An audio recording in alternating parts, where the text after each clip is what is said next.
This morning, asking you, can you rely on your bus?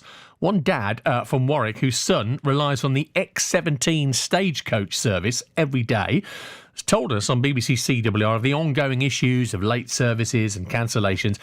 It's now led to him going on a mission to try and get these problems sorted. And he's not the only one who turns out to be unhappy with Stagecoach's running of the X17. We've heard of numerous complaints made to one Facebook page and voiced up some of them for you here on CWR. Very unhappy. The last 2 weeks I've missed my train from Leamington because the scheduled X17 from Kenilworth just never showed up.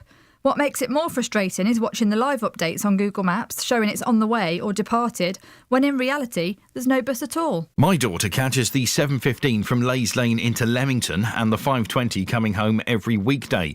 Every week, one of the 10 buses she catches does not turn up, leaving her standing at uncovered bus stops for an extra 30 minutes, every time not knowing if the next bus will be turning up or not. Surely a 10% loss of service is not acceptable. I wrote to Stagecoach regarding the removal of the first bus from Kenilworth, X17 to Coventry, as my son can now not make it to work on time and has to get an Uber. I was fuming. Well, the dad in question was Paul Garner. Spoke to him an hour ago.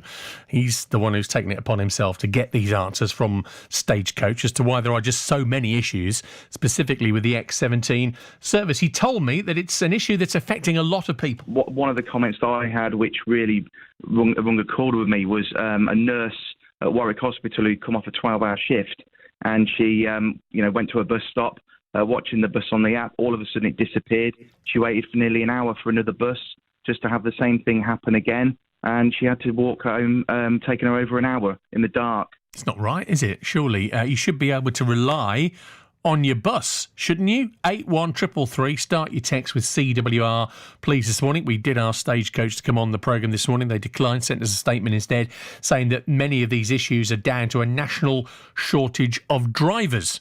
Is that the case? We seeing that, not just here in Coventry and Warwickshire, but up and down the country. Paul Street is from the Confederation of Passenger Transport, the CPT, is live with us this morning on CWR. Morning, Paul. Good morning, Phil. Thank you for having me on. No, not at all. Just when it comes to this shortage of drivers, Stagecoach are claiming this is one of the reasons why their service is so inconsistent. Is this something that you see up and down the country? Yeah, I mean, firstly, I just want to acknowledge, the issues that residents in Warwickshire are experiencing, and we would apologise for that. It is down to a national driver shortage. We're seeing about 10% vacancies across the board, and that makes it really difficult for in some cases the operators to run reliable services. We've seen after the pandemic, some drivers have changed their career choices, and indeed some EU nationals used to work in the industry have decided to return home after Brexit. So that's created a perfect storm in terms of some areas suffering with availability. So what that means is, if someone falls sick or potentially isn't available for work, that can have a last-minute impact on services, and we're really sorry for that. But I do believe we are turning the corner. So, Stagecoach have listed a bunch of incentives. They say they've provided in order to drum up people to sign on to become drivers. £1,500 joining bonuses, £14 an hour, additional pay enhancements on evenings and weekends. Is that really what it's all about, Paul? That's one good example of an operator looking to entice people back to become a bus driver. I think the industry itself is taking a big step and sees it's really important to do it itself. So we're running a national campaign, a recruitment campaign to get people to be interested in a bus driver. That's enticing former bus drivers to come back and other people to consider a career change. So we're asking anybody to check out our thankyouDriver.org website. That's thankyouDriver.org. And that can show people wishing to become a bus driver to check out the vacancies in their area. We're also calling on the government to speed up the process by which you get a licence. It can be quite lengthy, up to 3 months. Right. And that can put off people, and they may get enticed by other industries. So that speeding up the process could help too.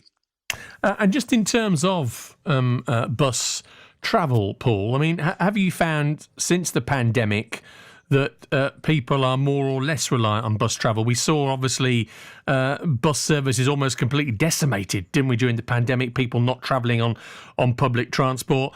we're seeing how volumes have now returned to train services and all the problems they're causing on various networks up and down the country. Trans-Pennine Express particular up in the north coming in for a lot of stick about the way it's not been able to pick up the slack since the return since the pandemic. Are we seeing buses similarly getting back to sort of fuller numbers? So it's fair to say we're on the mend. We're back up to about 85% patronage levels since the pre-pandemic. And what we've seen is leisure really pick up. And then, commuter traffic is still strong in urban areas. So blue collar workers who rely on buses to get to work. What we are seeing is quite interesting is that, in rural areas or people who are eligible for a concessionary bus travel, they're not taking it up anymore. They may choose to get the shopping delivered to home. So that's what we're quite concerned about. We'd like to see those eligible for a bus pass to get back on the bus and go on your day trips and get out and about, really. And that's the alarming thing we want to reverse. Paul, appreciate it. Thanks very much indeed. Paul Street from the Confederation of Passenger Transport with us this morning on BBC CWR. Getting into the crux